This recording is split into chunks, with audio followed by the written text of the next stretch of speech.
Hello everyone. তো এই ভিডিওটা যখন আমি করি তখনও রুদ্রাংশের 2 বছর পূর্ণ হয়নি, মোটামুটি 2 বছর হতে 3 মাস মতো বাকি ছিল প্রায়। তো আমি রান্নাঘরে রান্না করছিলাম, তো তখন হঠাৎ করে ওকে এই অবস্থায় আমি দেখি। তো দেখে তো ভীষণ ভয় পেয়ে, যে আমি বলি হয়তো ওর বাবা তুলেছে, তারপর ওর বাবা বলে যে না, ও তোলেনি। তারপর রুদ্রাংশ নিজেই স্বীকার করলো যে কে ওকে এইভাবে তুলেছে। তো তোমরাও দেখো।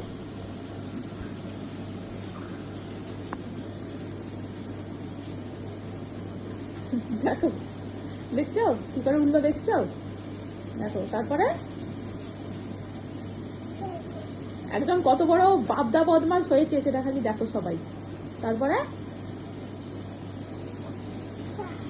তারপরে তারপরে ওঠ, উঠবি তো, ওঠ ওঠ ওঠ ওঠ ওঠ ওঠ ওঠ ওঠ ওঠ ওঠ, হ্যাঁ ওঠ ওঠ, না আর উল্টিও না। দেখো বাবলা বদমাসটাকে খালি দেখো। হাই বলো, হাই বলো, হাই।